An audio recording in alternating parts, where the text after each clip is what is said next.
Recorded. Okay, welcome again. And now we are in the week 6 of the course ORG 45, 44, 51.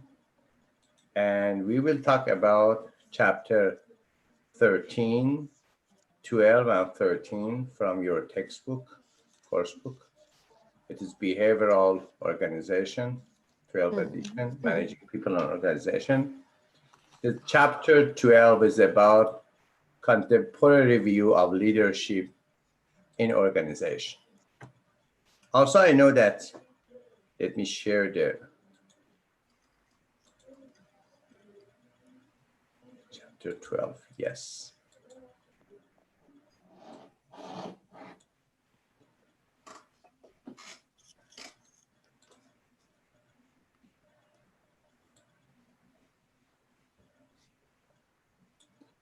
Also, I know that we have chapter learning objective here, identify and describe contemporary situational theories of leadership, discuss leadership through the eyes of followers, identify and describe alternatives to leadership, describe the changing nature of leadership, emerging leadership issues, and that's it.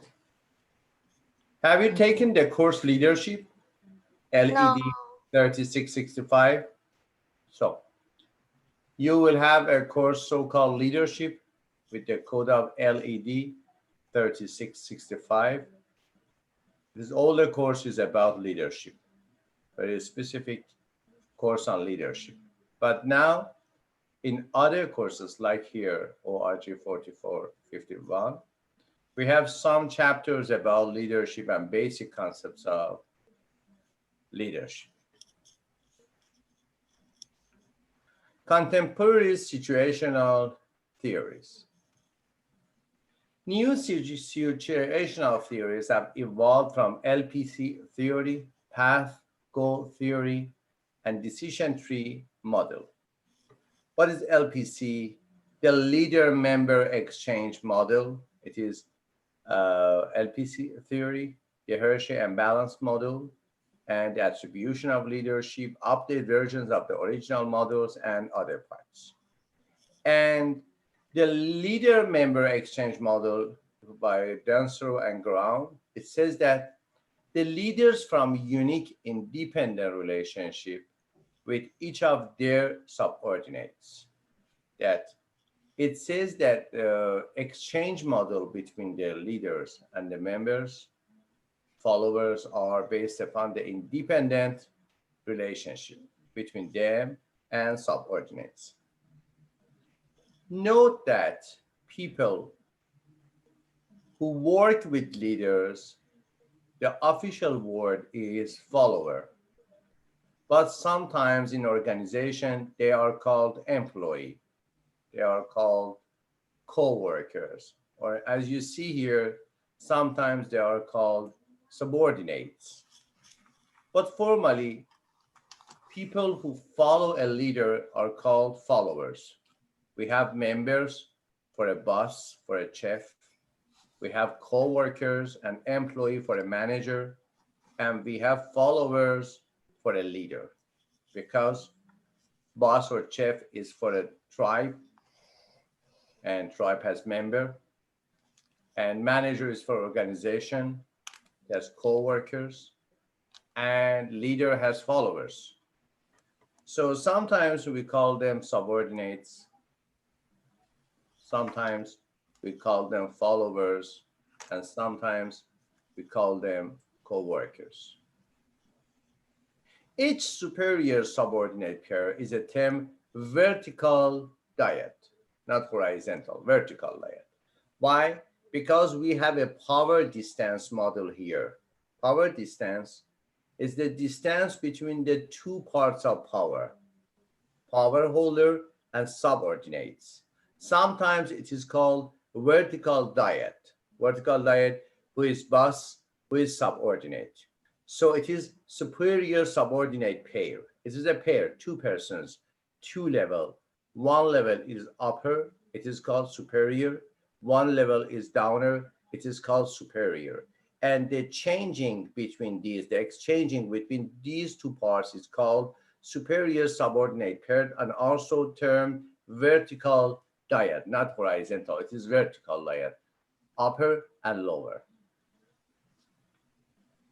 Superiors establish a close working relationship with a small number of trusted subordinates referred to as the in-group. You are a leader, you have some very close member to yourself. And by them, you lead and control other parts of your organizations. The very small group that are very, very near to you. Especially in political situations, you see, for example, especially in the countries that have a very superior leader, like my country. We have a supreme leader in our country. In addition to president, in addition to other parts, like North Korea, it has a supreme leader instead of, for example, democratic, especially in those parts that they have superior leader or supreme leader. There are some people very, very, very near to that leader. They are called in-group. Superiors or supervisors establish a close working relationship with a small number of trusted subordinates referred as to in-group. Subordinates who are not a part of the in-group are called out-group. With us and without us. On us and for us. With us or against. So we have two parts, in-group people, out-group people. And they receive less of supervisor time and attention. It is like, for example, in a school, some students are very high rated of education and teachers have a special attention and pay a lot of time, spend a lot of time for them. They are in group to the teacher. And other students are ordinary students and doesn't attract a lot of money, a lot of time, a lot of attention from the other teachers, from the other chiefs of the school. They are out group. So it is very, very interesting that we can find these model, leader member exchange model, in your daily life, in your family, in your organizations, in your society. Some people are in group and other people are small group. Remember that in group is a very small group, very expert group, very special group, in group, very small group that close to the supervisor with a lot of attention, with a lot of access into sources. Other people, other members are out group. So the keyword are here. We have independent relationship with each of their subordinates, unique independent. At first, the first keyword is superior subordinate. Second one is vertical dyad. In vertical dyad, we have two parts, in-group and out-group. Close working relationship and not close working relationship. A lot of attention and without any attention, or with a lower level of attention. So the keywords are superior subordinate pair, vertical dyad, in-group people, very small group of subordinates, and very great and big group of subordinates are out-group. This is about exchange model between the leaders and members, so-called LME model, leader-member exchange model. You see, LMX model or exchange model here, the LMX model suggests that leaders from unique independent relations with each of their subordinates, all illustrated here. A key factor in the nature of this relation, whether the individual subordinate is in leader's out-group or in-group. You see, for example, we have 5 subordinates, 3 of them are out-group, 2 of them are in-group. That you see that a relationship between leader with in-group subordinates is very near, very close, very direct. But relationship and independent relationship with the outgroup members is not so direct. It is a little attention, less attention, not with the attention and time that leader pay and spend for the in-group. So at first, say me the elements of LMX, I mean. Say me the elements of LMX model, what you learned from this part. Now, everything it is in your mind. You can use your notes also. So like I heard that the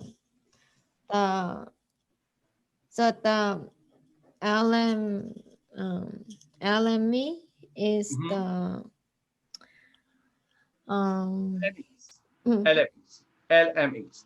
Leader model, instead of E of exchange, we use X with exchange. LMX model, leader model, exchange model. Yeah. And what are the two parts are? We have two parts here. The leader, member. We call leader supervisor. We call members subordinates. They are leader and member. Leaders are supervisors. Members are subordinates. What is the relationship between them? What is the name of the relationship? It's the vertical diet. Okay. And what is the categorization of subordinates? We have two categorizations. In-group and out-group.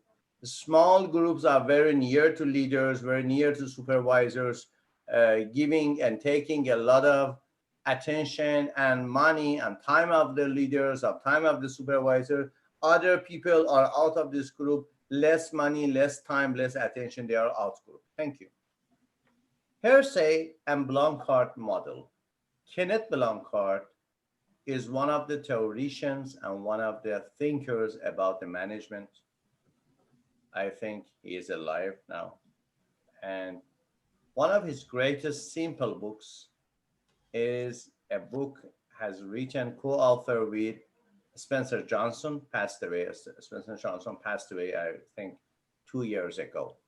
And it is 1 minute management. Very, very simple. And at the same time, very, very important book in the basic concept of management. 1 minute management. Sometimes he is pronounced Blanchard, and sometimes his name is pronounced Blanchard.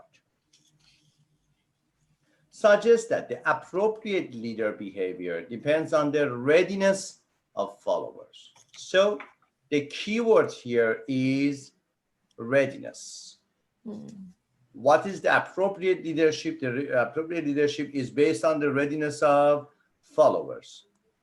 As followers' readiness, for example, subordinates degree of motivation, competence, experience, and interest in accepting responsibility improves, the leader relationship style should change from telling to selling, to practice to delegating, while leader task behavior, initially high, should diminish over time.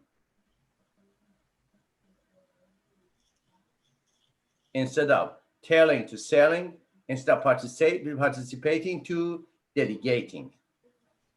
At first, more involved of the followers we can see here in the Hersey-Blanchard model, more involved, more readiness, more motivation, more competency, more experience, more interest in accepting responsibility we see in the followers and subordinates. The relationship between the supervisor, leader, subordinate, and leaders with the subordinates and members and followers will change. From telling to selling, to participating to delegating. Participation and delegation. The leader's task behavior should diminish over time. It is something like work division, but not based upon the checklist. It is on the basis of competency and readiness. more readiness in followers, more readiness in subordinates, more involvement of subordinates.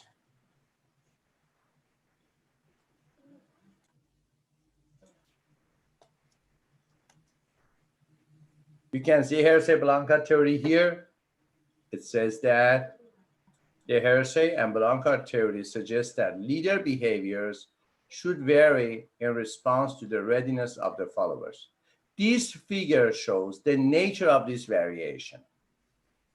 The curved line suggests that the leader's relationship behavior should start low, gradually increase, but then decrease again as followers' readiness increase. So you see, at the first part, with the amount of behavior is lower at the M1 and M4, and readiness at the minimum readiness of followers, and at the maximum readiness of follower, the engagement with leader is lower. Why? Because at the first part, they are not at all ready to engage with leader. So an amount of behavior of leaders is so lower in the area M1. And in area M4, yes, their readiness is high and they can do their task without needing to have a leader. So at the first part, they are not competent. And at the last part, they are overconfident and overcompetent. At the minimum part, at the middle of the curve, we see, like other bell curves, that the maximum rate of involvement, education, competency, motivation, and readiness between leader and the followers gradually increase, but decrease again as the follower readiness increases. But the leader task behavior shown by the straight line should start high when followers lack readiness and then continue to diminish as they gain readiness. You can see a curve. A curve is between the interrelationship between the amount of behavior of their leader and readiness of followers. But the straight red line shows the amount of behavior, only the amount of behavior of leader. As time passes, more education, more training, more skill training, more competency, more motivation you can see in the subordinates during the time. After sometimes again and again and again, the need for behavior of leadership decrease. Why?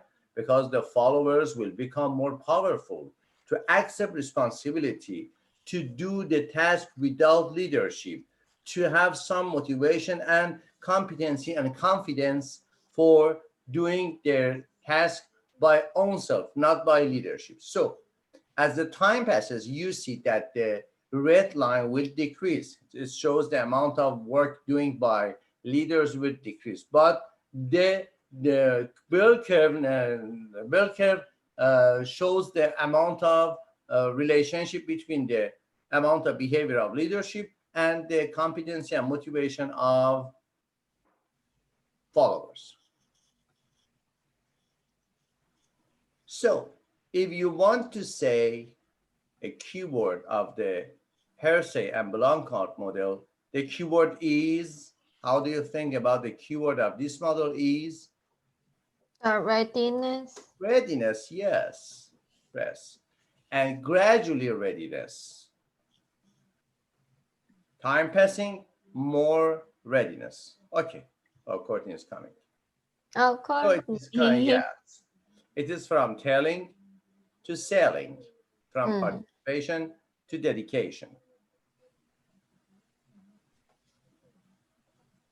Okay. The third model is about leadership through the eyes of followers, approaches to leadership.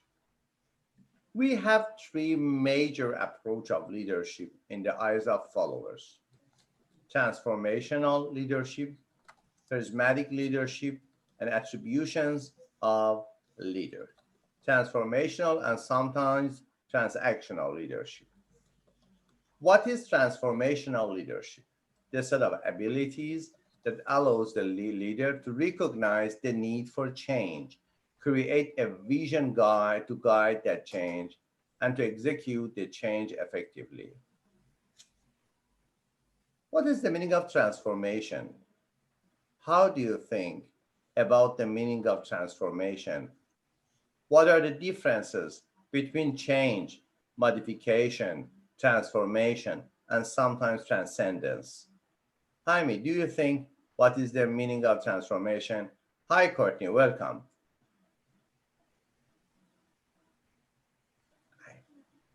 We don't have your voice, Courtney. Oh, she's in the car? Yeah. Courtney? Yeah, she has car talk. It's a type of Instagram live. It is called car talk. Car talk is very popular in Los Angeles. Car talk, yes. Car talk is the live Instagram in the car. It is called car talk.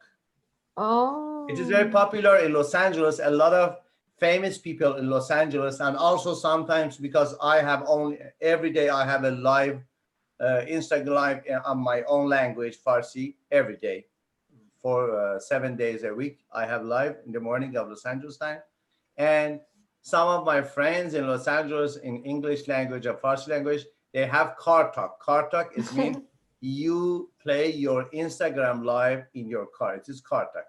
Courtney, can you hear us? We cannot hear you. No, I cannot hear.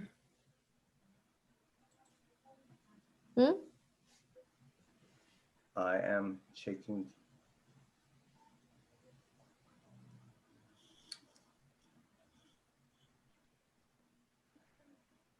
Okay. What is the meaning of transformation, Jaime?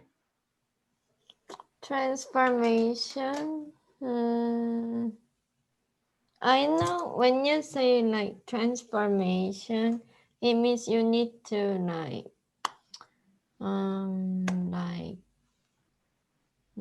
you need to move up, move another, like you, like. What is the first word? What is the first word associate to your mind when you hear the word transformation? The first word.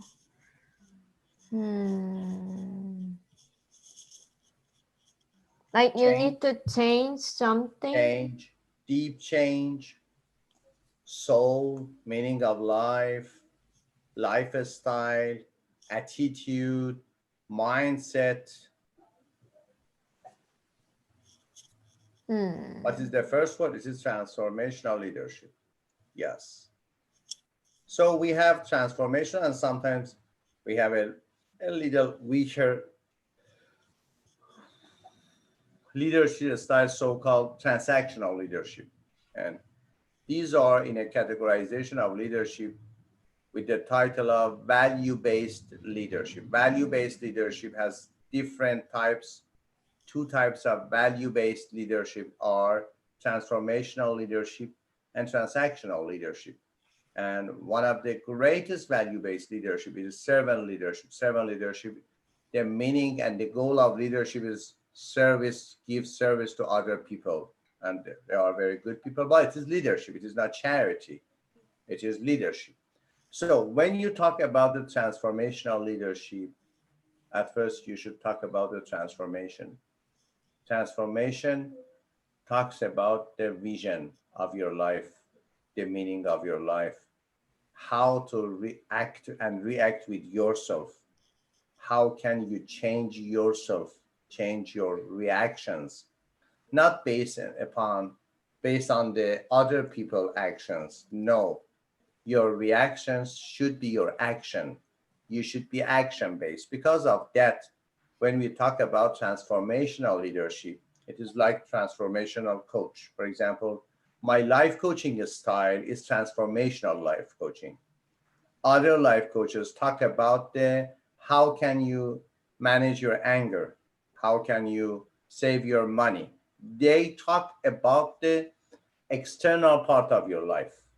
But in transformational life coaching, I talk with people about their attitude, about their own power, inner power, how can you increase your inner power? How can you change your interaction with yourself at first, and after that with the world? It is transformational life coaching, for example. So you see in the definition for transformational leadership, it is the set of abilities that allows the leader to recognize the need for change, to create a vision, it is very important, to guide that change, and to execute the change effectively. So we have three words here: need for change, vision of change, and executing the change. But in charismatic leadership, as we know, charismatic indicates to personal features of leader, personal influencing feature of leaders. Charisma is a personal characteristic of the leader which inspires support and acceptance. Leadership is based on leaders' personal charisma. An attribution perspective of leadership holds that when behaviors are observed in a context associated with the leadership, others may attribute varying levels of leadership ability or power to the person displaying those behaviors. We have some errors in psychology. One of the cognitive errors in psychology, the title is Fundamental Attribution Error. Fundamental attribution error is the error in which you think that you should consider the causality of the problems not to the features of people, but to the, for example, but to the, not features of people, to the situation, to the context. For example, if you are in an airport and somebody is begging dollar from other people, and you give them, for example, $10, a lot of people say, wow, such a generous lady you are. Wow, you are helping other people when they are begging you. They attribute your job, they attribute your action to your personal characteristic. But reality is not that. Reality is, if he or she beg you in a personal or not busy, not crowded atmosphere, a lot of people don't pay any money to the beggars. Because of the airport is a very crowded atmosphere, very crowded environment. And a lot of people are looking at you. What are you doing in contract with a beggar? You say, yes, I should pay money to the beggars. It is fundamental attribution error. Error in attribution, in attributing things, actions to the characters, to the personality of people, not to the context and the situation they are doing those behavior. It is called fundamental attribution error. So when we talk about attribution perspective of leadership, we should talk about holds that when behaviors are observed in a context, context is the key word for every type of attribution. When you are talking about attributions, you are talking about the context. You know, for every behavior, we have three parts: content of behavior, form of behavior, and context of behavior. Content of behavior, form of behavior, and context of behavior. Can you hear us or no? Yes, can you hear me? Yeah, welcome. Yes. Mm. Yeah, it's good. Okay. How about your husband? Is he good? Yes, he is. He's just away at training right now. Okay, that's good. Mm. So welcome. We are talking about the different components of behavioral analysis. In analysis of behavior in every human being, in your child, in yourself, in your parents, in your social members, team members, we should consider three elements in a behavior: content of elements, form of content of behavior, form of behavior, and the context of behavior. Content says, what is it in a behavior? What can you see in the behavior? Form of the behavior is how can you see the behavior?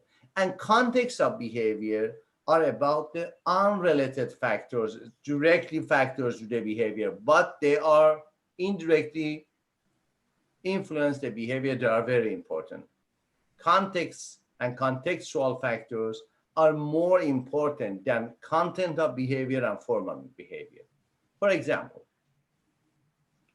we see that Courtney is in her car and attending the class, in the class, in a car, and she said to herself and also to her family members that I have a class time, and email to the instructor, to the professor, that professor, I will be a little late. The content of behavior is commitment. The university, her family members, her classmate, Jaime said, wow, such a commitment Courtney has about the class. It is the content.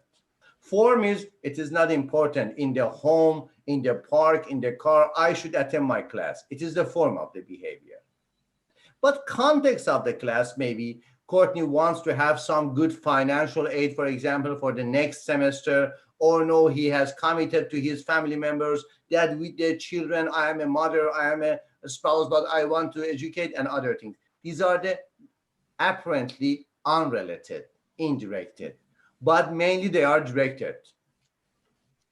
Or passion of learning, passion and love of learning, one of the 24, we have 24 humanistic virtues by text and by course textbooks. We have 24 humanistic virtues in human beings.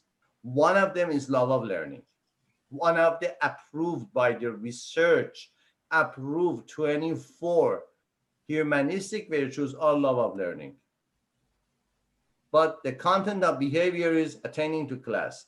The form of behavior is everywhere I should attend my class. But the context is something you cannot see at the first step in a behavior, but indirected and very rooted, very deep components of behavior.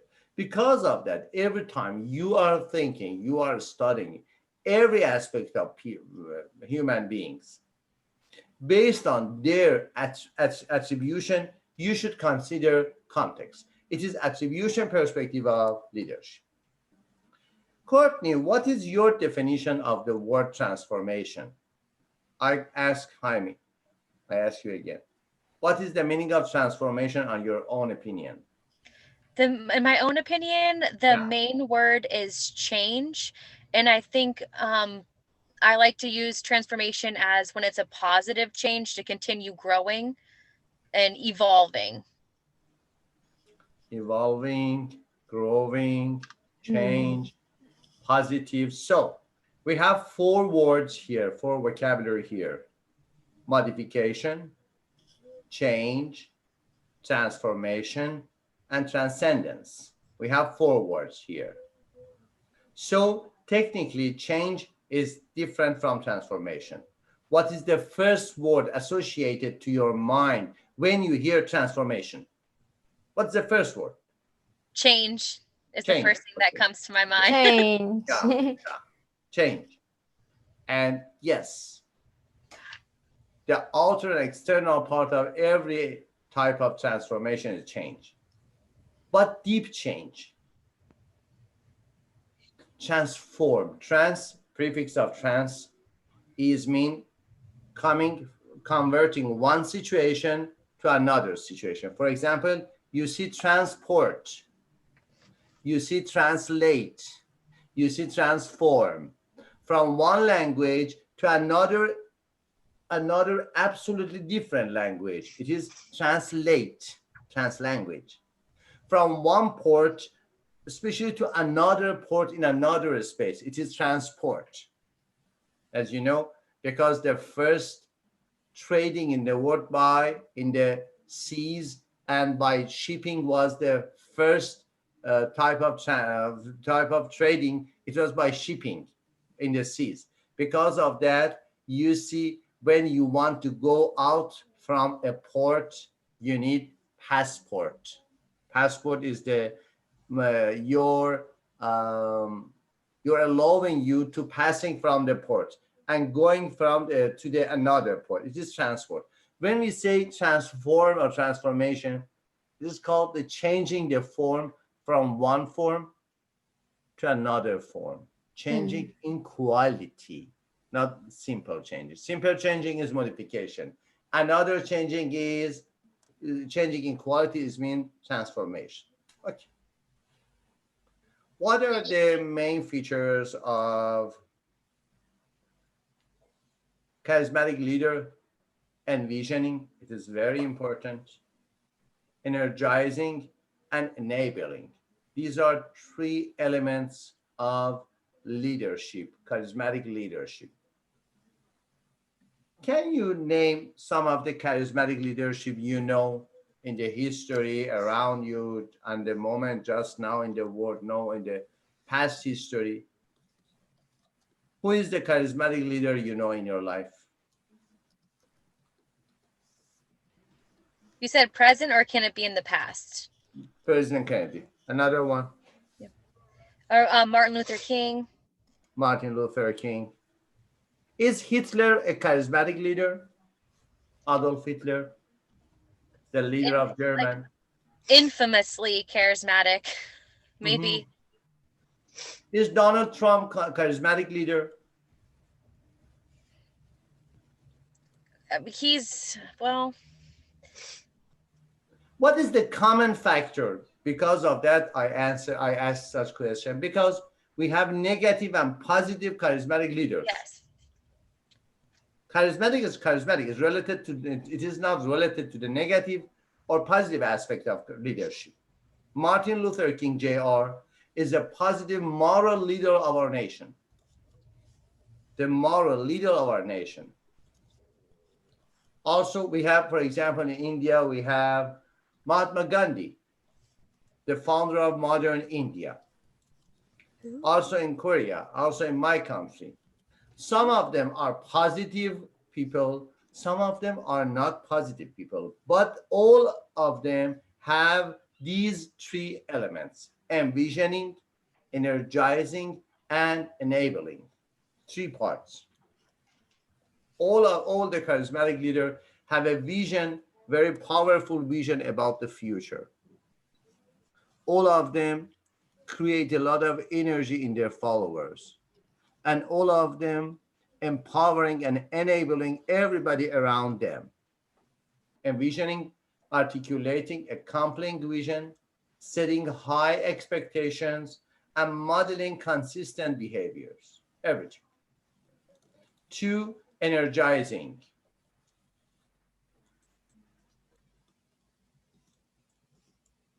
Two, energizing.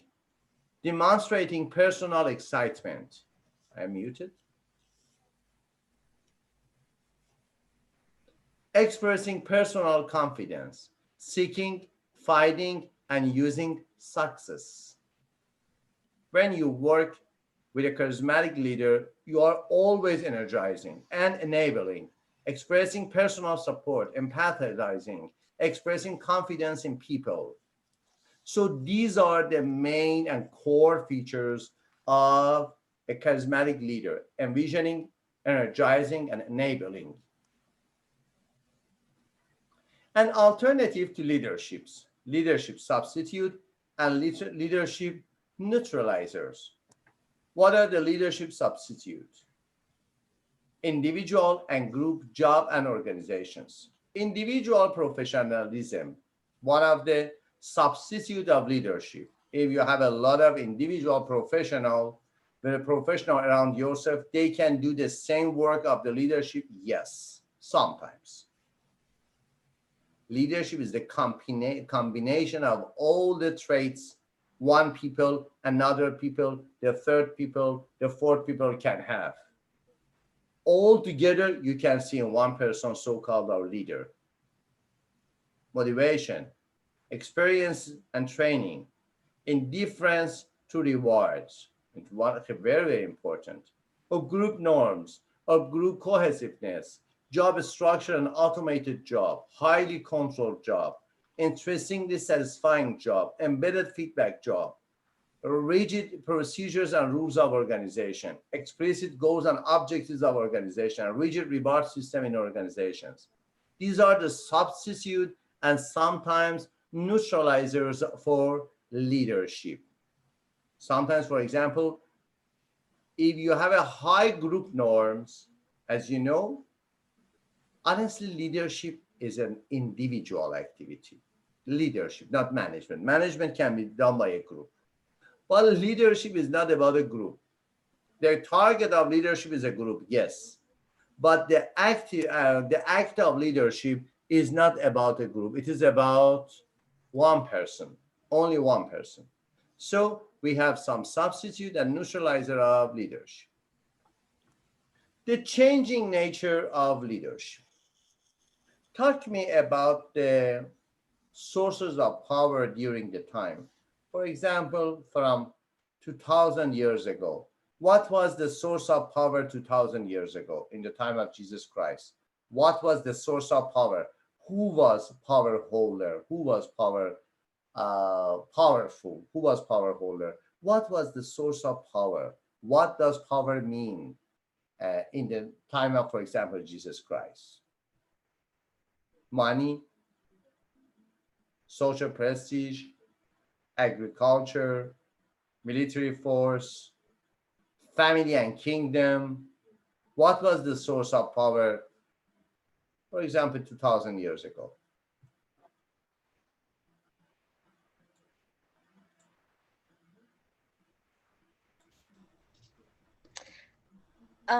It would be the basic resources of art, like you said, agriculture. It wouldn't really be like money as in how we see 2000 years ago, agriculture and money was the source of power. No, I said it wouldn't be money. What is the major source of power? Who was the leader? Would it What be was the name of leader religion? 2000 years ago?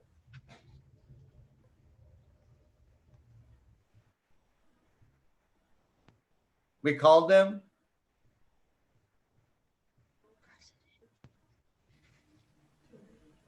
We call them? What was the name of the leaders 2000 years ago?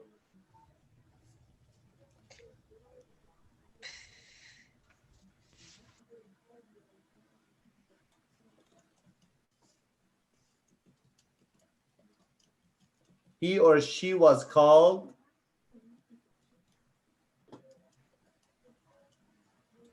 king. So the source of power for kingdom was at first family history, second military force. It was not about agriculture. Agriculture was about, for example, 600 or 700 years ago. I misunderstood, but yes, king, I understand now the question. 2000 years ago. Yes, Who was the leader? The king was the leader. What was the tools of kingdom? Military forces and family history. Mm-hmm. Sometimes you capture a country and you will be the king. It is military forces. Sometimes you were the prince and princess. Why? Because your family history. Mm-hmm. After that, it became and changed to money. And basically after that, honestly, kingdom became to a religious structure like church. Religious, yeah. Yeah. After kingdom switched to religious organization like church. For example, near 1000 years. Mm-hmm. What was the source of leadership? God or your religious power? Christianity, Islam, Jewish, and other parts. And a lot of fight by the name of religion, yes, but it was not about the prophecy. It was not about the religion. It was for changing for power. But the form of power was religious fighting. And after that, during the Renaissance, industrialization was the source of power. After Renaissance, what was the source of power? The source of power after Renaissance was industry. After Renaissance. Before Renaissance, the religious power was the main organization for power holding. After Renaissance, about 400 years ago, and after conquest of paradise, so-called USA now, it is the name of a movie. You should see this movie, Conquest of Paradise, 1494, Conquest of Paradise. It's a very fantastic movie about the discovery of America. Do you know why it is called America? Do you know where is the root of the name of this country? Courtney, do you know why it is called America? You are muted.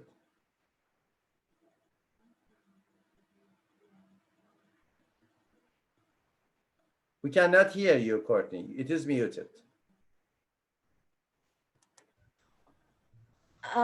I do know. It's from it's from a name. Yeah. It's after Who has discovered this, or who has discovered America? they say, well, there's the controversy of everybody always says it's Christopher Columbus. But And really it was Christopher Columbus, yes. But the first part discovered was some countries now called it is Colombia because of Christopher Columbus.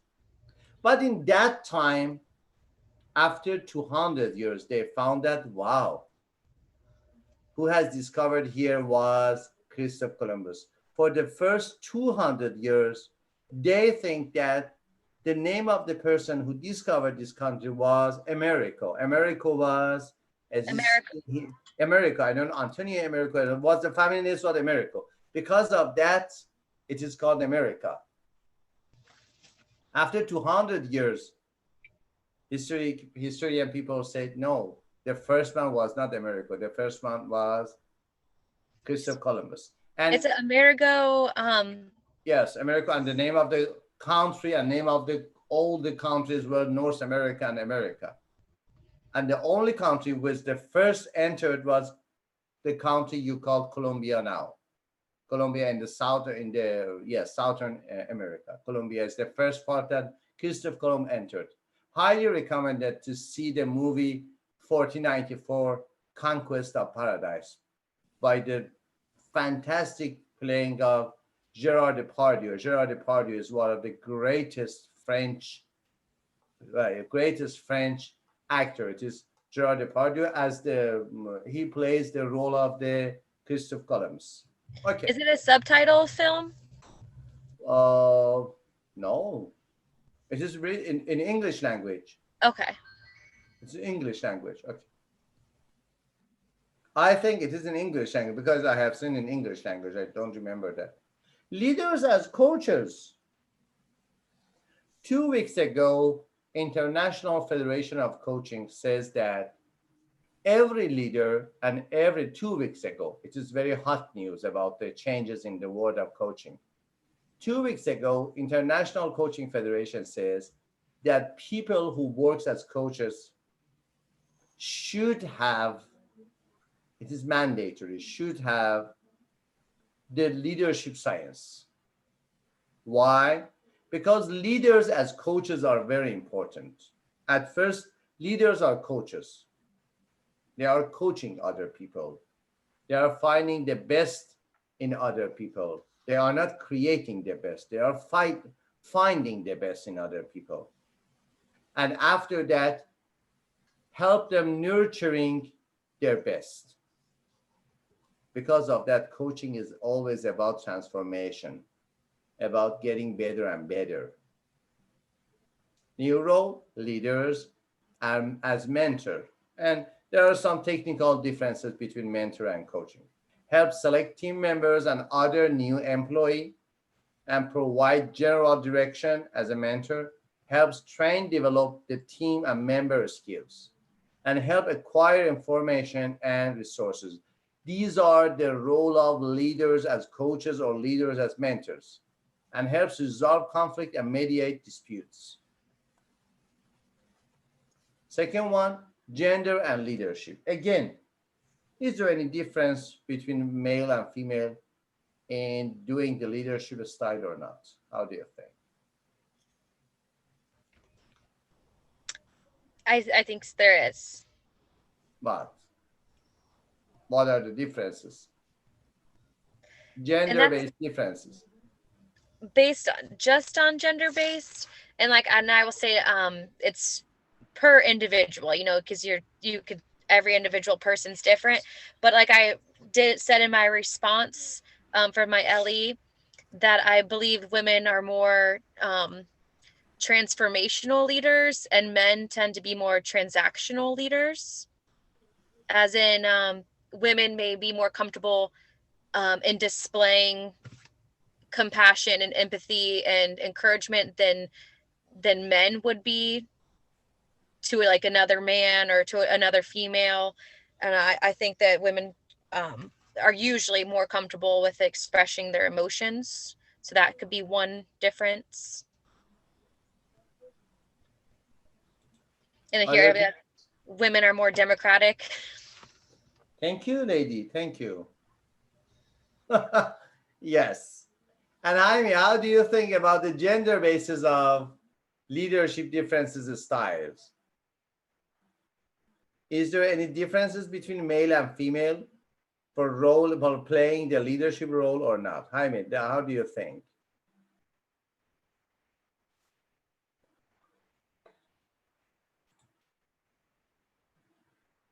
Jaime, can you hear me?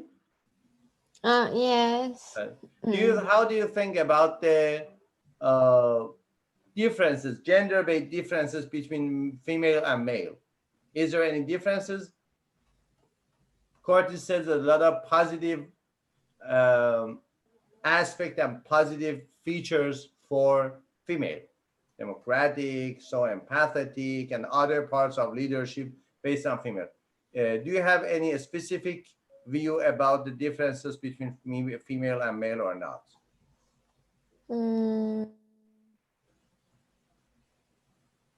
I think there is the different views, like male and female, like for the leadership. Like I think like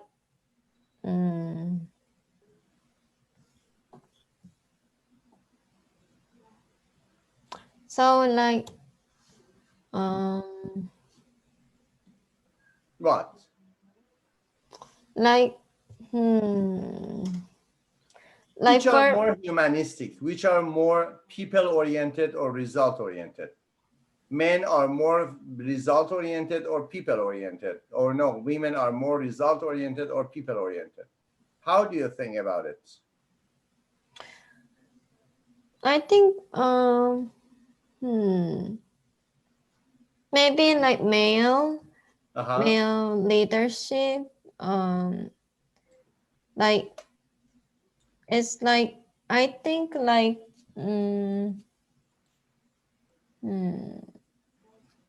like for example like for female leadership,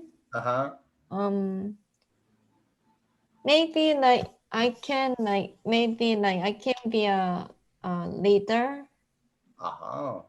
because I'm so it is different from culture to culture. For example, a lot of successful leaders in America are women.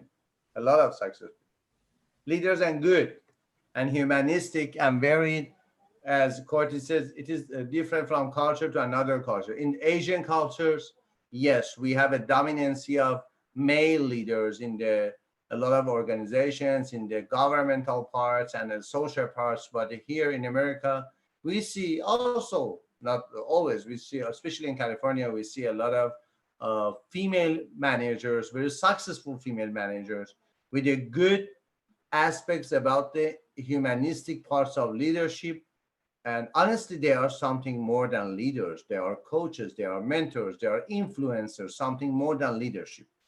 So let's see what the book says about it.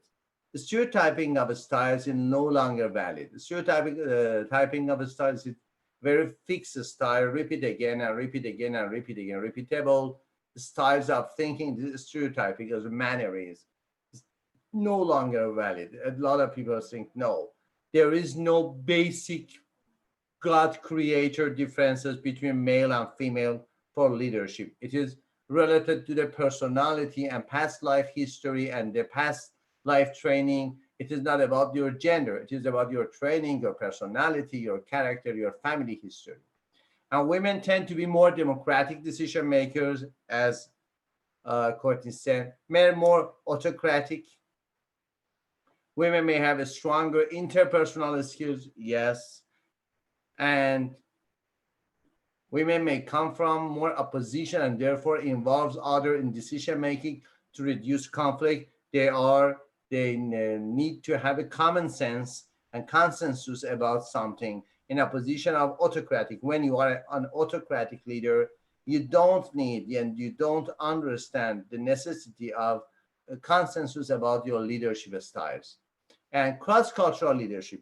How do you think about the effect of culture in leadership? Is there any culture-based, uh, for example, between Asia and between America, North America, Canada and America? Is there any culture-based differences between the leadership style or management style between, for example, these two great and powerful, between China, for example, as a great part of Oriental countries, and United States of America as the greatest and most powerful, financial powerful country in the world?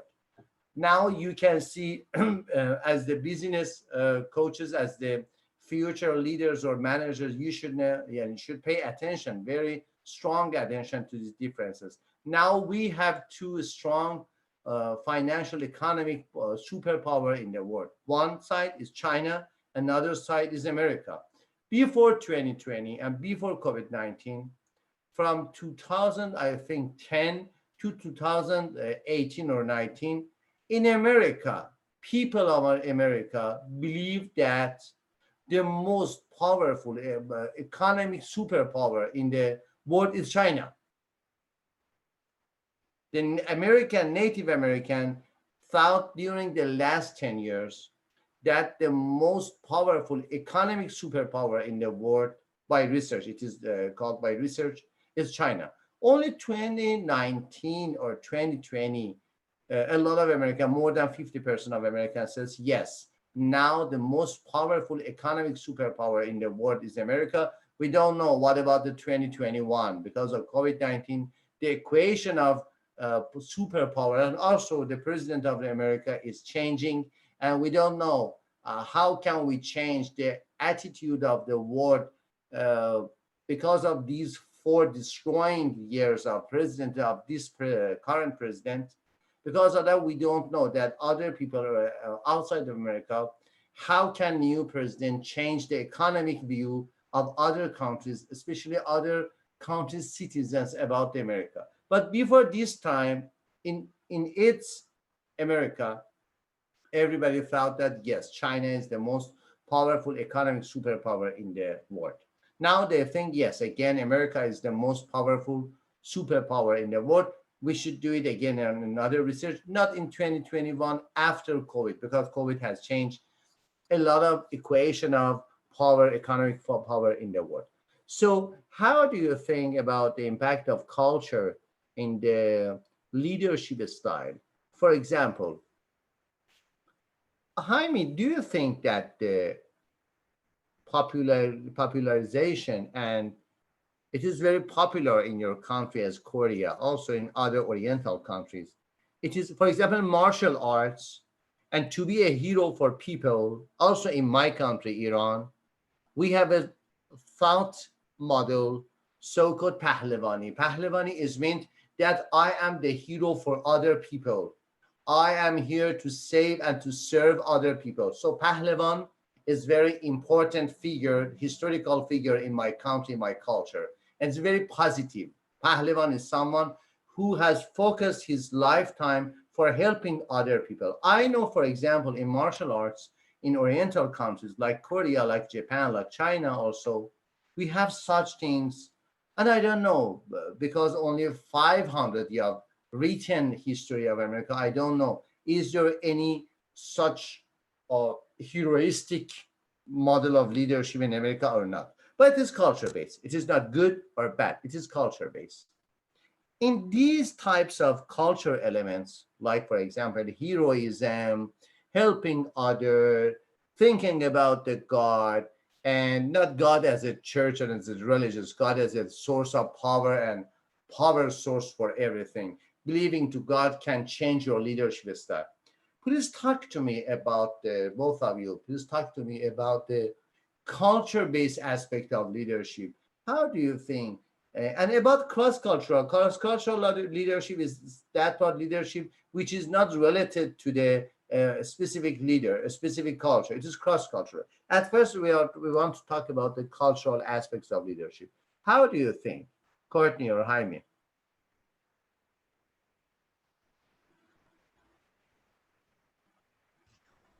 Well, I think it's within America, we have a little bit of everybody's so like your culture, martial arts is seen the same over here. Yeah. So America already has all like the little bits mixed in um to create that. But off the top of just like for the international differences, Yeah. is it I could say maybe it would be a little bit difficult if, say, I was a woman CEO and um, another male CEO from like South Korea, Uh-huh. or which is used to a male dominated environment, came over and were doing a partnership at my building. There might be, I don't know if he would feel uncomfortable with my position of power at the new location, or vice versa, So you can see non-male dominant culture mhm, here in America. At the best scenario, it is equality. At the best scenario. At the mhm. worst scenario, women are dominant, not men. In America, they said the first is children, second one, women, third one, dogs, and fourth one, men. At the best scenario, it is equality of men and women. At the worst case, it is women dominant, female dominant leadership, not male dominant. Also in culture, they say, I don't know, it is real or not. What in California you can see, for example, as one of the most liberal parts of the world, as text says, one of the most liberal in the level of Amsterdam, in the level of only California, the level of Denmark. These are the most liberal parts of the world, not America. Only California is one of the most liberal parts of the world. It's true. Also, it is by the text, by the research says that a lot of research has done about the liberalism all around the world. And they found the liberalism dominant culture in Dutchland, in Amsterdam, in Denmark, in Sweden, and also in these part of world, some parts of Canada, and especially in America, California is the most liberal part of America. In California, sometimes at the best scenario, we can see in the equality of men and women. At the worst scenario, it is not male dominant leadership, it is female dominant leadership. So good for female, yes. But you say that you have a co-worker as a leader that come from the Chinese country. So South Korea is very modern country. You were so lucky that your co-worker was from South Korea. If it was from North Korea or from Middle East, it was catastrophe. But again, from South Korea as a very modern country, you are right. We have some level of male dominancy leadership. And you say, she has some surprise for your power situation. I said, do you have a good family relationship, for example, with your husband? And you ask, why do you ask such a question? I said, because you are dominant here as a leader. Yes, it is not relevant. My mother-in-law role, my spouse role. Very happy. I have seen some of your children in the Zoom. Sometimes they are coming and kissing you and go. My mother is teaching, learning something in the university. Okay. And Jaime, do you have any view about the culture-based differences in leadership style or not?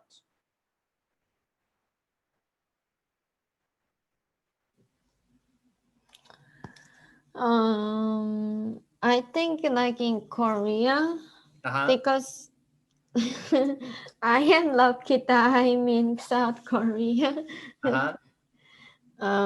Because I do really love my country a lot. We all love your country, because I have never come to your country, but I have heard a lot about the democracy and beauty of your country. Yes. Yes. All Asian parts has a male dominance. It is not related to Korea. In Middle Eastern is more worse than Korea. Very well. This is completely, as you know, in the last years only, Saudi Arabia give the right of vote to the women. It is not about the male dominance. It is about the male autocracy. And also they are autocrat and theocrat. Theocrat is the crazy of Theos. Theos is about religion. For example, my country, Saudi Arabia, Pakistan, Afghanistan, they are theocratic. Theocratic is mean the government basis on the Zeus, on the religion. It is theocratic. They are autocratic, theocratic governments with a high level of male dominance. South Korea, Japan, China, even Vietnam, they are very, very free countries. But in contrast to some place like, for example, California, yes, I don't know. Have you gone to Utah, Courtney? I've never been to Utah. Do you know about the Utah? Mormon people are in Utah. Oh, I know. I have quite a few friends or people I've known from Utah, and a few of them have been Mormon. Yeah. And mayor of the city is established by church. Utah is the neighbor of Nevada. Nevada is the center of Sin City. Yep. It is Las Vegas. After that is Utah as a neighbor, and neighbor of the Sin City, the mayor of the neighbor of Sin City is established by church. It is not about Iran. It is not about South Korea. It is about North Korea. It is about at the heart of Great America. The mayor is established by church. Because of that, there is no good culture or bad culture. It is matched culture or mismatched culture. For that culture, it is good. Everybody lives in Utah. He or she is satisfied with this organization. Why not? And it is a states. It says has some specific own rules. Like California. California has very hard and out of gauge rules, for example, for driving and other parts. It's a very hard state, very, very hard. Everything is hard in California. But okay, everybody in California is satisfied, yes. Why? Because 4 years, after 4 years, they have the right of voting, for example, for governor, okay? So it is, pay attention. It is not about the good or bad. It is not about the dominancy or not dominancy. It is about the leadership style. But when they are not matched together, we have some problems. If, for example, it is male dominancy for both co-workers, no problem. Or female dominancy, no problem. But sometimes it is differences. Differences created chaotic situation in leadership, especially when we have some chaotic situation between the leaders and followers. Culture encompasses both international differences and diversity-based differences within one culture.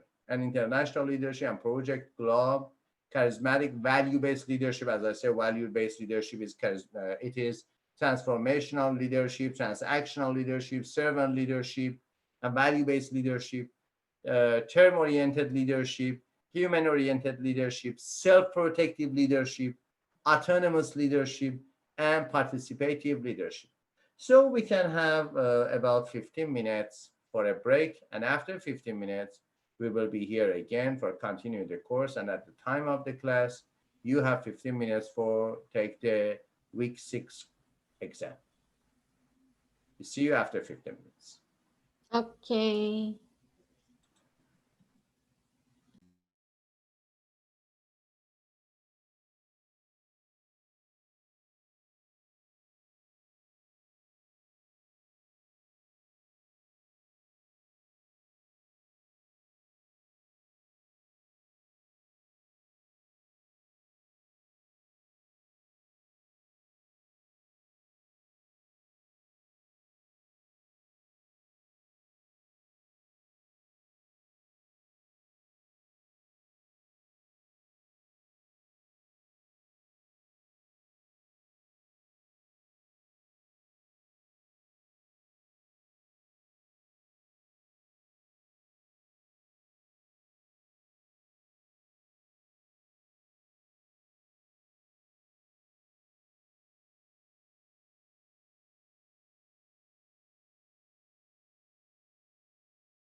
Jaime, what time is it over there? What?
Okay, Jaime is here. Always very good student. Jaime is always before time here. Oh, have you reached home, Courtney? Okay, I see you. No, I am at my daughter's gymnastics gymnasium. Thank you. I'm in the back room. Yeah. Emerging issues in leadership, the new the new components of leadership are strategic leadership, ethical leadership, and virtual leadership.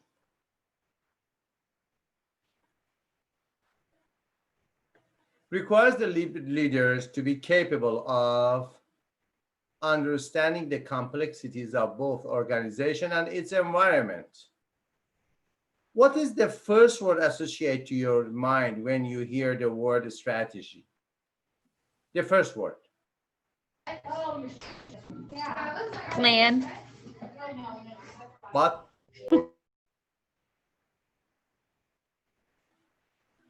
what is the first word associated to your mind when you hear the word strategy?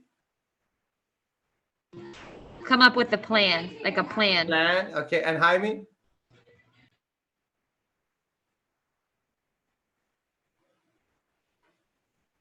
Jaime, you are muted.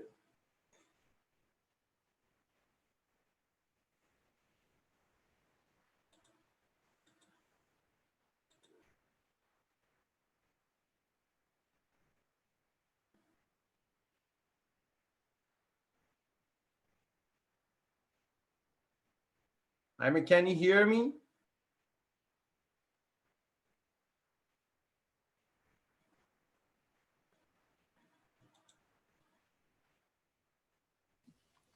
Oh, yes, I can hear you. What is the first word associated to your mind when you hear the word strategy? Strategy? The first word. Don't think about it. The first word. I think it's also the plan, like Plan. or idea you have to do. Strategy, plan, idea, what we should do. But the first word I associate to my mind is future. Not plan. I think the basic concept of strategy in contrast with the other words, like for example, tactics, techniques, management, leadership, the core component of a strategy is about future. Understanding the complexities of both the organization and its environment, leading change in the organization to achieve and maintain a superior alignment between the organization and its environment. Second part is alignment. And managerial requirements are encompassing understanding on the organization, and only that's it. A firm grasp of the organization environment and awareness of firm's alignment with the environment. An ability to improve the alignment. So,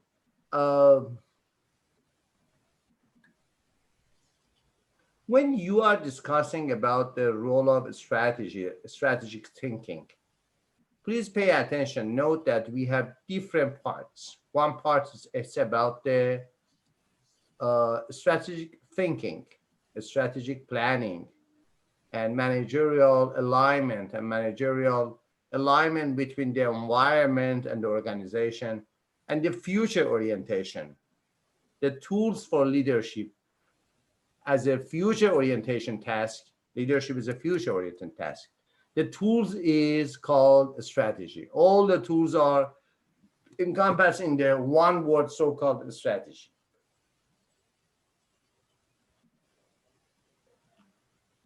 Increasing pressure of high ethical standards for leadership positions. Why?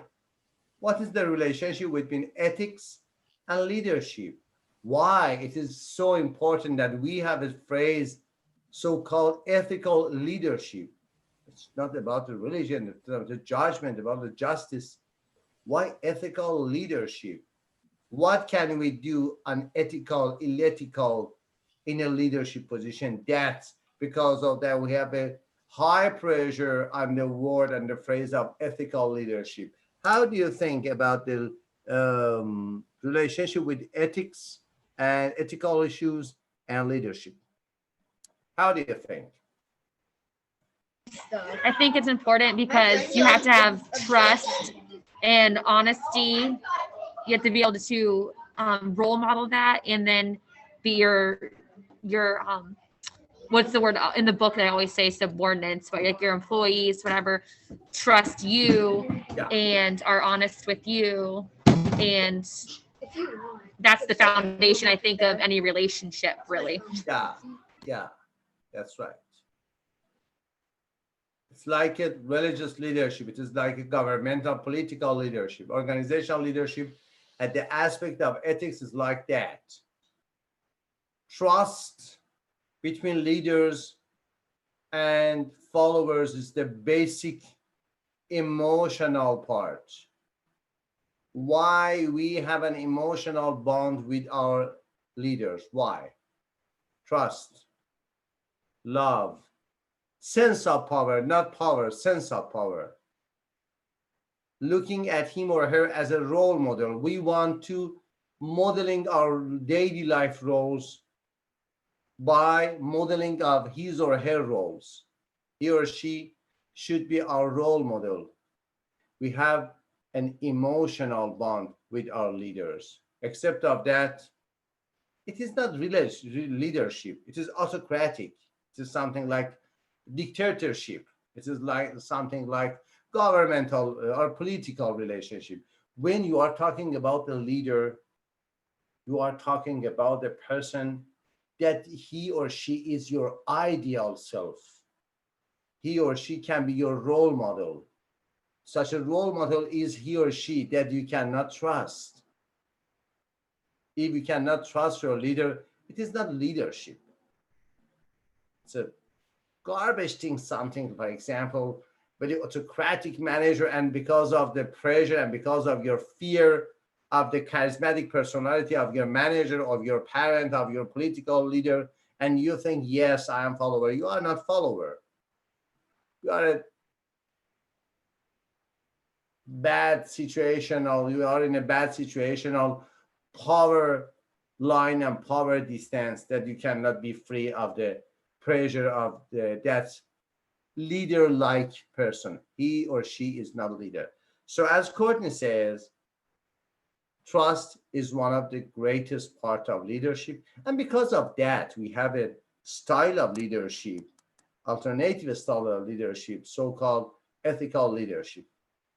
Increasing pressure to hold leaders accountable for their actions. It's very important. Sometimes followers says that we are not accountable for our action. Yes. Why? Because we are follower. It's like children. You know, until the age of 18 or sometimes 21, children are not accountable. What is the major difference between childhood and adulthood? It is about responsibility, accountability. When you are called an adult, when you can be accountable and responsible for your behavior. In that time, you are not a child, you are an adolescent, you are an adult. So the cutting point, the cutoff point, the cutting stage, the turning point of your life from childhood to adulthood, it's about accepting accountability and accepting responsibility and say some excuses, some reasons for your actions. It is something like the relationship between followers and leaders. Yes, sometimes, not always, sometimes followers can say, we are not accountable for your action. Why? Because we follow our leaders and he or she is accountable for an action. But what about the sake of leadership? Who is accountable for leader? Nobody. Leader is always accountable and leader responsible for his or her actions. Because of that, accountability and saying the reasons and accepting the responsibility and paying the payoffs and other things related to accountability and responsibility. For a leader, there is no second one to say he or she is accountable, he or she is responsible. Why? Because you are the leader. There is no one before you. Everybody is after you. Everybody is following you. Everybody is your follower. Because of that, one of the ethical issues in leadership is accountability and responsibility. Increasing environmental pressure for stronger corporate governance model. It's a stronger corporate governance model. It is not specifically about the government. It is about a governance model. How you govern other people and what is your governance model? And do you have any corporate governance model? Do you work with other people as followers or no? You work only for yourself and for your own ideas, and your followers are your tools for achieving your goals. Virtual leadership challenges. Welcome to virtual leadership. I love this topic. It is very modern, and also in these days in COVID-19, virtual leadership are very important. I think one of our, yes, in the course of leadership, LED 3665, 1 week was always about the topic of virtual leadership. What about the specific issues of virtual leadership? Specific issues, not general issues. Maintaining that line of communication. Mm-hmm. Maintaining communications. And that that camaraderie of like this, like the I always mess up the word. Then I have my mask on. Camaraderie of your coworkers, maintaining that through being isolated or working from home. Mm-hmm. Maintaining schedules and deadlines. Yeah. That could be easily, or like that could be monitored differently in a workplace opposed to relying on somebody to submit it on time. Yeah. Thank you. And what about Jaime? Jaime, how do you think about the specific issues of virtual leadership? The differences between physical and real leadership in physical environment in contrast with virtual leadership in the cyberspace and virtual world.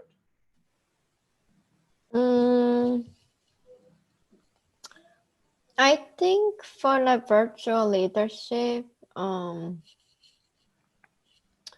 it's like for Zoom. Yeah. We are doing the Zoom meeting. But I prefer to go to university and to see my friends at there, and maybe take lessons. I do really miss that a lot. Yeah. So I think, and every other people in leadership says that after COVID-19, because reducing in fear of virtual work, because during these 10 months, and I think for the next 4 months, the story will continue. Now we are so familiar with the virtual world, very familiar, all around the world. And we realized some of the benefits for time on travel and money, like travel time. Yep. All the things you can do from working from home. A lot of leaders, a lot of managers love this virtual management because of the lower cost, very, very lower cost.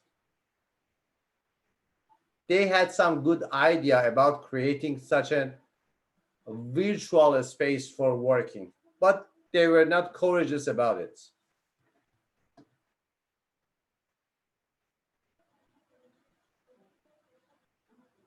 They were not courageous about the creating of virtual leadership models. But now during COVID-19, they should. They were mandatory for them. It was mandatory for them to learn how to work in virtual world. And now they are trained. And they say yes. And gradually we have some legal foundations for virtual meeting, for virtual contracts, for virtual, for example, trading and other parts. So I think not the very far generation of leader, very near, not too far generation of leaders are virtual leaders. From home, yes. I think after 1 year from now, one of the greatest options of a home is home office. Home office will be a very great option for every new home. And home theater, remember? yeah. All the approaches, all the tools you need in office, you can do in your home.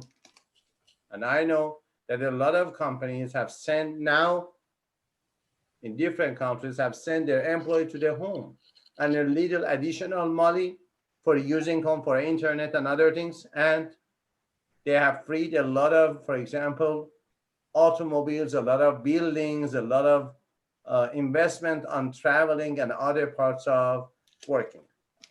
So the great discussion about virtual leadership will be the discussion for the next 20 years, at least next 20 years.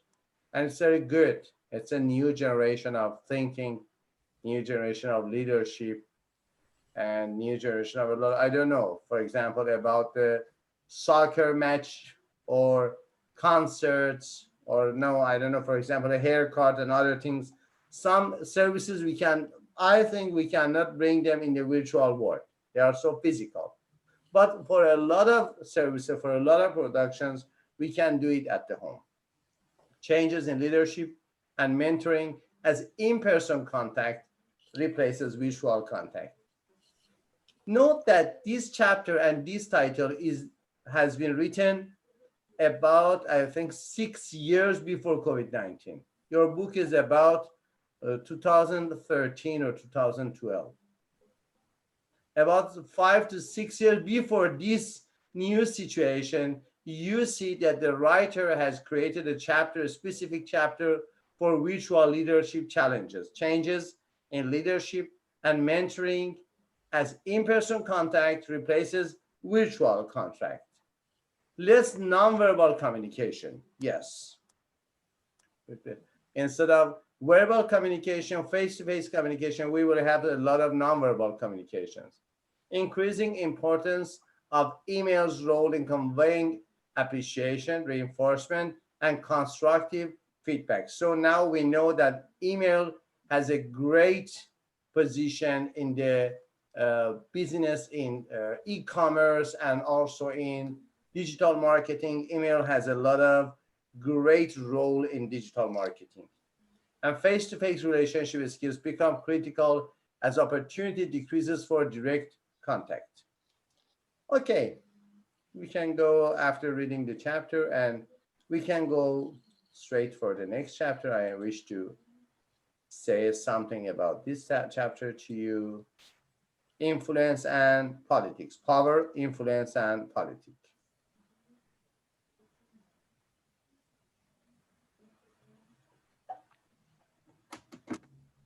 Do you remember the discussion about power? What is the definition of power? What is the keyword of power?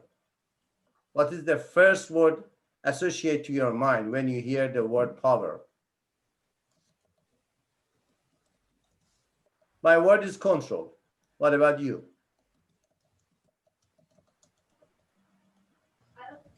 I'm sorry, could you repeat the question? What is the first word associated to your mind when you hear the word power?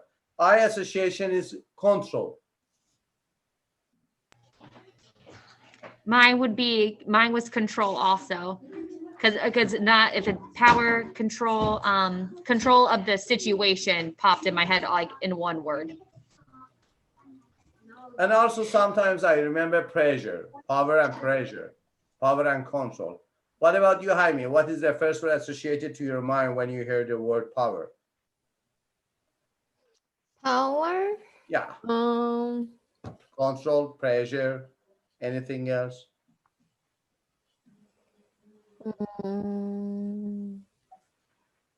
It's like something with maybe in action. In action, yes. Thank you. Yes. Power, action, control, pressure, influence, Or strength. Or strength. force. Thank you. Yeah. Pressure, force, power, the same word at the same room, at the same page. And also control, doing, acting, action. A lot of words which are related to power. The nature of power. Do you think power is good? Why a lot of people, many people think that power is not good?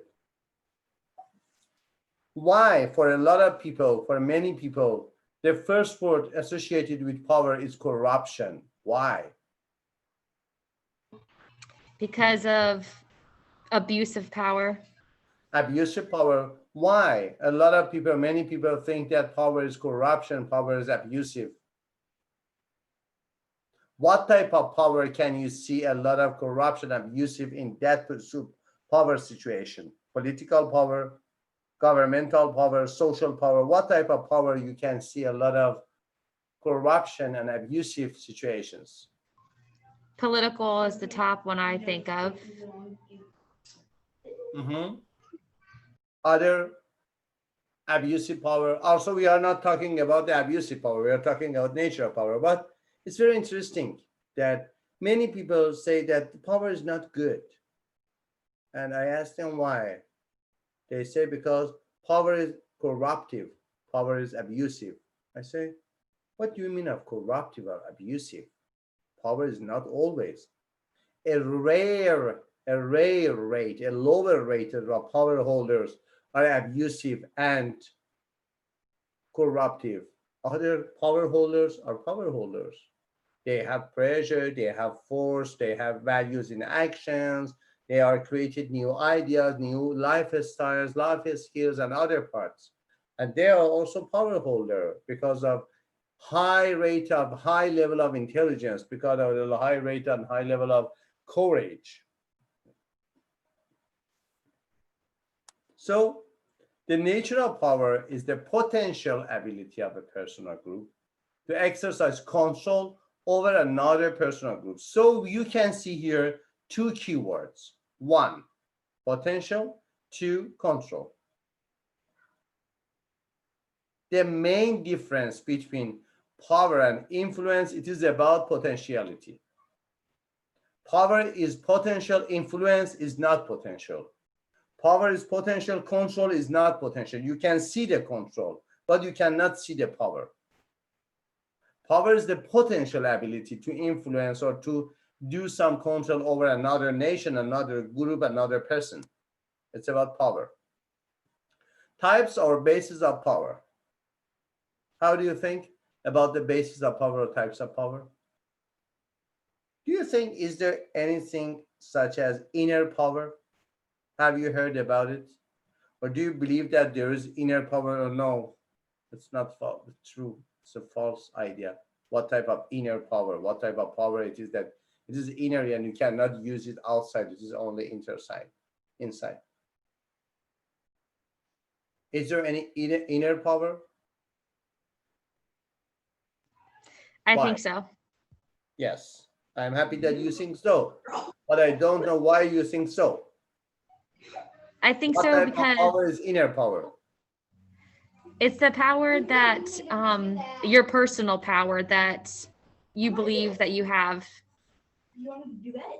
that you feel. You have what? You feel Like this you have question just what? simply Influencing other people, shaping your destiny. No, self-control is an inner power. Self-regulation is what type of power? These are all types of power, different types of power. What types of power you can consider when you are defined there, you want to give a definition of inner power? What types of inner?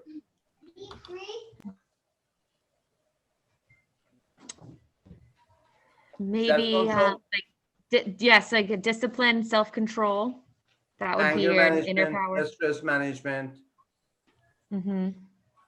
Is there any power with the name of destiny power, destiny making power? Do you believe that we can make our destiny or not. It is not related to you. I am talking about destiny, not goal achievement. Goal achievement is weaker than destiny. You can achieve a lot of your goals in your life, but finally at the end of your life, you think, no, it was not my destiny. I am happy to achieve a lot of goals, but it was not my destiny. I couldn't achieve. And they say in success coaching, they say, how can you predict the future? How can you predict the future? I can predict the future by making the future. The easiest way to predict the future is making future. The easiest way to predict your destiny is making your destiny. But it is a motto. We cannot talk about it in the real world. For general population also. For specific people, yes, we can talk about the destiny making and destiny coaching and other parts. But general population say, what are you talking about? We can order and ordinate our regular life. You are talking about the destiny making, destiny shaping. Okay, it is very specific, I think, also for the upper 5% of people. 90%, yes, they work, they go to work and come home and have a good life, and after that, they will die. So what are the bases of power and types of power? After this, at first, legitimate power. The power because of your social situation or your family history power. Reward power. The power that you have because of that, you can influence, you can control other people's actions because you are the source of reward or punishment for them. Because of giving reward or rejecting punishment, you have the ability, potential ability to exercise control over other people. And coercive power and expert power. Expert power is the type of power that you can say, yes, for example, after undergraduation, you have the expert power for business. Why? You have a lot of knowledge, specific knowledge, not general knowledge, specific knowledge about management. It is your expert power, the type of power that you have because you're a specific knowledge. Informational power. Informational power, it is about the specific information, not in a field, about the general and sometimes specific information. Expertise has some practical and action aspects, but informational power is about information only. As you can see, for example, people who work in trading the stock market, they have two types of analysis: technical analysis and fundamental analysis. Fundamental analysis is the analysis the market based upon the future news. For example, from the 20th of December until the 20th of January, they don't have any good, for example, the stock market. Why? Because some news are on the way. With New Year and some changing in markets, sometimes the President of America wants to lecture for people and other parts. It is informational power. And referent power because you have the power because it can be referred by other people, and persuasive power. You can see here, again, legitimacy power, informational coercive power, and coercive power is at the other side of reward power. Referent power to control because subordinates respect, admire, and identify with their leader, and persuasive power due to the ability to use logic and facts to persuade. It is very important. I think persuasive power is one of the greatest inner power. Why? If you can persuade everybody, you will be successful in all aspects of your life. Power and organization, position power versus personal power. What's the meaning of position power? For example, Courtney has 2 children, yes? Okay. As a mother, they should obey their mother. It is not related to the personality type and personality features of mother. It is only because of position of being a mother. They should obey. This type of power is position power. I am mother. It is not important what a character I have. Who am I? It is not related to you. As a mother, you should obey my orders. It is position power. But as personal power is the power that its roots is in your personality and character. It is called personal power. Position power resides in the position regardless of who is filling that position. For example, when you are general manager, as a general manager, you have a good power to influence other people to control the factory, the manufacturing, and other parts. It is not related to your personal training, to your character, to your personal virtues, and nothing. Only because of the position, you have the power to exercise control over other people. And personal power resides in the person, regardless of the position being filled. For example, charismatic power is a personal power. But organizational power is a position power. Using power, acquiring power, and abuse of power. Your power is greater if the things you control are important, rare, and unique without substitute. If the things you are controlling are important, rare, and unique, so your power is greater. For example, if you have a lot of gold in your home, gold is important, gold is rare, and gold is unique without substitute. So your financial power is very greater. The government come to your home and say, Lady Courtney or Lady Jaime, please borrow us some of your gold, for example, if you have a lot of gold. Because gold is important, gold is rare, or gold is without substitute. If you have a very, very, very detailed, specific knowledge about something, it is important, yes. It is very specific, yes. It is rare, and it is unique. You cannot substitute with other things. So in power acquiring, pay attention. Note that the field you want to be very specific is important. Why? Because the area of your power should be important, rare, and unique without substitute. And Courtney talk about abuse of power or corruption, the use of power to demean, exploit, or take advantage of someone else. It is abuse of power, the use of power to demean, exploit, or take advantage of someone, influencing someone to do something they later regret. So 2 parts is abuse of power. 1, exploitation. 2, influencing to do something that they don't want to do. It is abuse of power. Empowerment.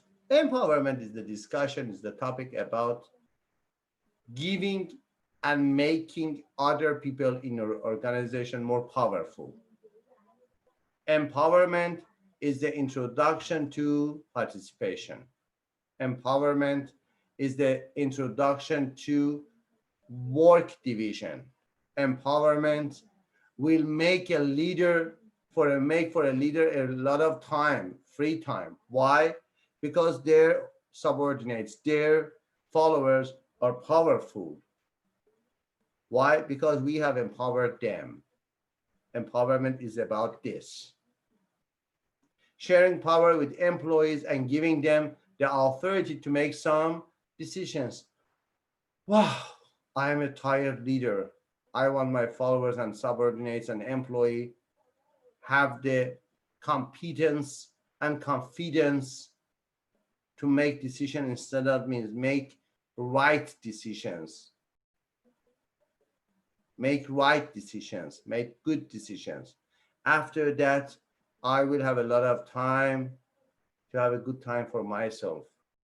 It is a self-governing company, self-governing organization.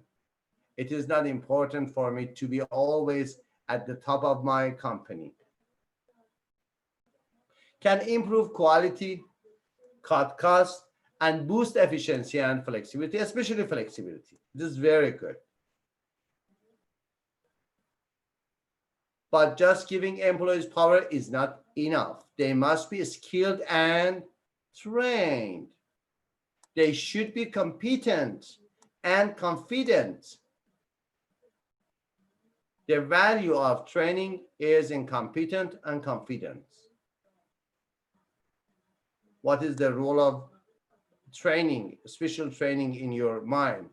After that, in personality and actions, you feel, yes, I can do it, self-confidence. And in real world, because of the training course, you are competent, you are eligible for a lot of works. How subunits gain powers? Scarce resources magnify power differences across subunits. It is very important. Scarcity about the resources for power is very important part to do something that we want to do, because we have limitation for all the resources. If a resource is unlimited, honestly, it is not resource. It is not resource. For example, oxygen in the air. Yes, oxygen in the air is very important, but we think, at least we think, that it is unlimited. How much you pay per day for oxygen breathing? Nothing. Why? Oxygen is everywhere. Oxygen doesn't have any scarcity. Oxygen is everywhere. So scarce resources magnify power differences across subunits. The next one, centrality, the extent to which a subunit's activities influence the work of many other subunits. It's the sense of importance and centrality at the center of influence on other people. It is very important. And substitutability, the extent to which a subunit's activity can be performed by others. It is not rare. It is not unique. It can be substituted. Do you remember? We say here, acquiring power, we say your power is greater if the things you control are important, rare, and unique. So we again here say that substitutability, the extent to which a subunit's activity can be performed by others. More substitutability, higher, lower importance of power. And subunits must capable of dealing with uncertainty tend to have the greater power. If I want to say about one unique ability of managers, one unique ability of the leaders, only one unique ability, if I want to call only one unique, perfect leadership skill, it's uncertainty tolerance, ambiguity tolerance.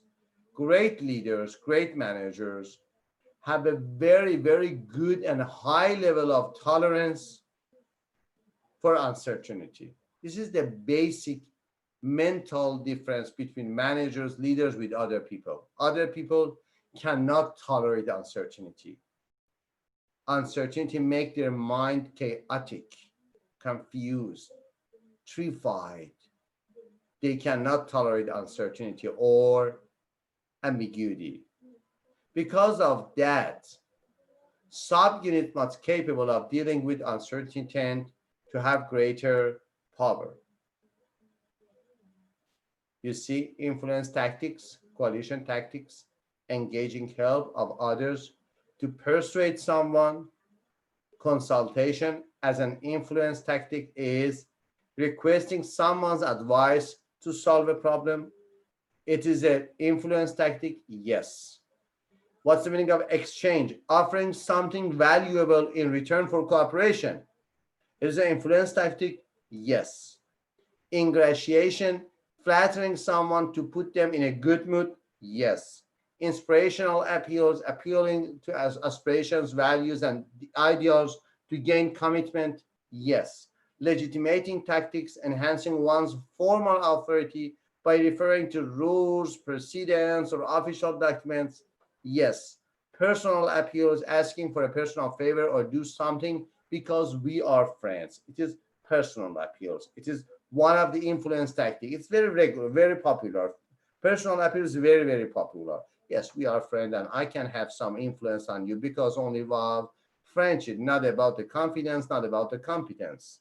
Only because of friendship. Sometimes in family jobs, we can see a lot of personal appeals as an influence tactic in family jobs. Pressure, in political, in economic part, using coercion or persistent follow-up or reminders to gain influence, and rational persuasion, using logic and facts to persuade someone.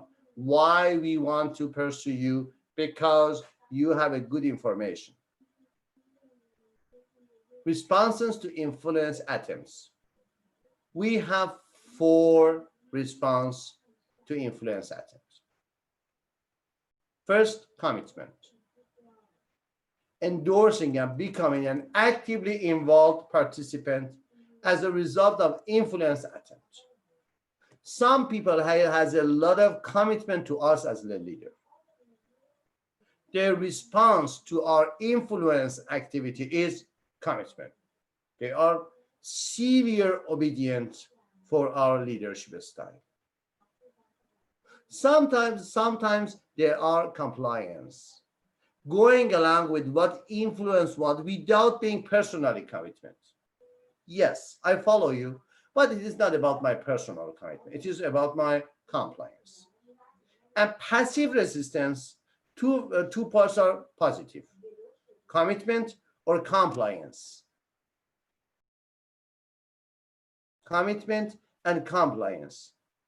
But other parts are negative: passive resistance and active. When you want to reject the impact of influence, rejecting the influence attempt, but not getting in the way of what the influence trying to do. It is passive influence. This is something like passive aggression. And 2 is active resistance, rejecting the influence and actively trying to stop the influence from doing what she or he is trying to do or trying to change the influence attitude. It is active resistance. Sometimes active resistance goes to be a violent action, sometimes, not always.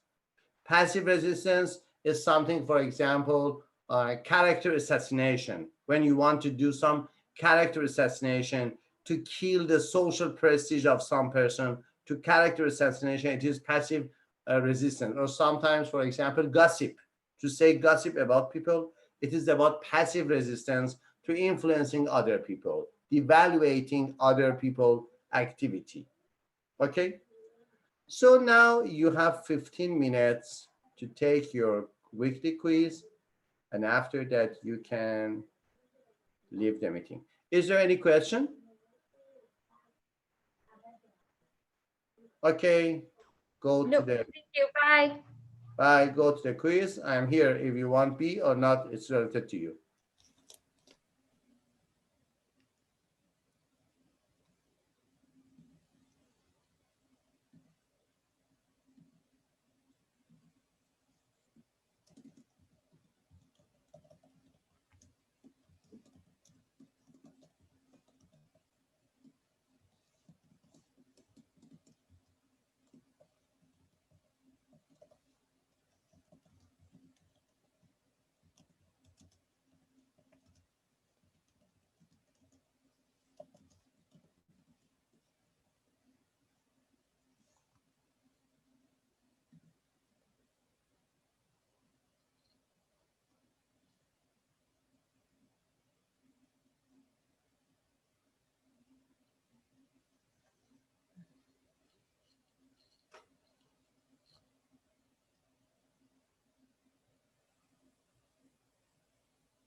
Professor Arash. What, Jaime? Oh, I already finished my quiz. What? I already finished my quiz. Okay, no problem. Have a good night. Oh, it's morning. It's noon, Oh. afternoon. Have a good day. Oh, thank you. Thank you very Bye. much. See you on next week. Me too. Bye. Bye.